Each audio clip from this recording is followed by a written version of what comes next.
नादिया, ये कैसे कपड़े धोए हैं तुमने मेरे? तुम्हें कुछ आता भी है या नहीं? माँ जी, क्या खराबी इन कपड़ों में? चलिए मैं दोबारा धो देती हूँ। दोबारा धो देती हूँ? तुम्हारे बाप की कमाई है ना यहाँ। माँ जी, जब ये घर मेरा तो सब कुछ मेरा। माँ भी मेरी, बाप भी मेरा और शोहर भी मेरा। तुम्हारी बीवी को कोई काम नहीं आता, जो काम भी कहो हंस के दिखा देती है। क्या हुआ माँ जी, काम नहीं करती वो? करती है, मगर हर काम खराब करती है। 2-2 बार करवाना पड़ता है हर काम उसे। आप सिखा देना कुछ। मैं क्यों सिखाऊं? उसकी माँ को चाहिए था उसे सिखाती। आप सिखा दें। बदतमीजी तो नहीं करती आपसे? दिल तो बड़ा करता है उसका, बड़ी चालाक है। मीठी छुरी है, मीठी छुरी, खुद पर बात नहीं आने देती। चले मैं बुलाता हूँ उसको। नहीं रहने दो, खुद ही करना जो भी बात करनी होगी, मेरे मुंह ना लगवाओ। चले मैं बात कर लूँगा। मैं बर्दाश्त नहीं करूँगा कि मेरी माँ से कोई बदतमीजी करे और तंग करे।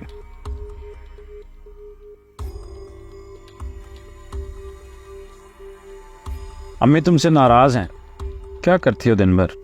आपसे शिकायत की है मम्मा ने। तुम हंस रही हो, मेरी माँ की बात को हवा में उड़ा रही हो। आप क्यों नाराज होते हैं? वो सिर्फ आपकी थोड़ी ना माँ है, मेरी भी तो माँ है ना। मैं मना लूंगी। तुम पहली बहू हो जो सास को मना लेने की दावेदार हो। क्योंकि मैं उनको सास समझ नहीं रही। हाँ, अलबत्ता वो मुझे जरूर बहू समझती हैं। फिर तो मुझे लगता है कि मामला हल हो जाएगा। आपको तो मुझसे कोई शिकायत नहीं है ना? मुझे नहीं। शुक्र है, घर के सारे काम खत्म हो गए। अब थोड़ी देर आंख लगा लेती हूँ।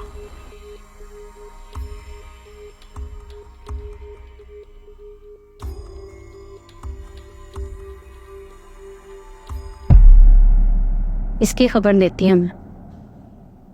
नादिया, नादिया, क्या हुआ माँ जी? घर के सारे काम वैसे ही पड़े हैं। नवाब की बच्ची, तुम यहाँ पे सोई हुई हो। माँ जी, मैंने सारे काम कर लिए हैं, फिर ही आके लेटी हूँ। कुछ रह गया तो आप बता दें मुझे। बर्तन तो धोए नहीं मुकम्मल, निकम्मी। किसी ने कोई सिखाया हो तो है ना। माँ जी, मैंने तो बर्तन भी धो लिए हैं।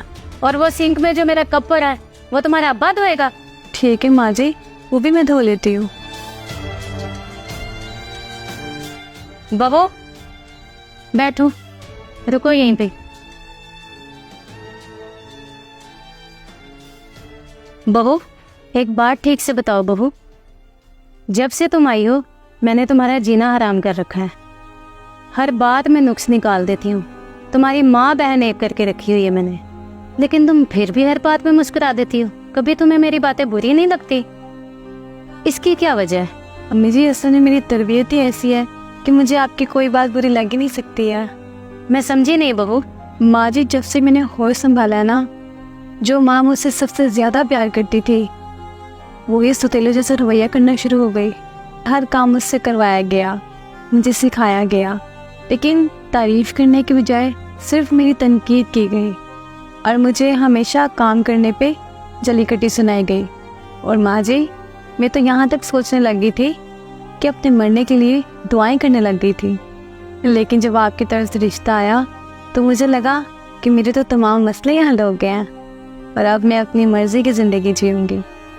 तब एक दिन मेरी माँ ने मुझे अपने पास बिठाया और मुझे कहा कि बेटा, जो मैंने तुम्हारे साथ अब तक सलूक किया है ना, जो अब तुम्हारी ज़िंदगी शुरू होने लगी है, तुम्हें अब फ़ायदा होगा।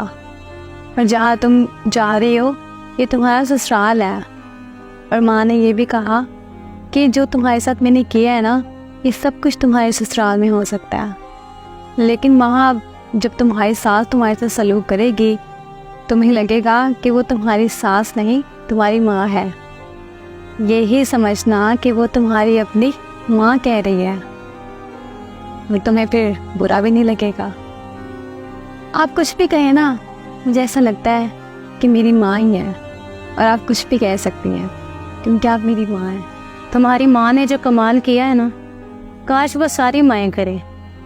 बहू, आज से ये घर तुम्हारा है, जो चाहे करो, जैसे चाहे मर्जी रहो, और मैं भी तुम्हारी सास नहीं बल्कि माँ ही हूँ। इधर आओ, मेरे गले लगो, मेरी बेटी हो तुम।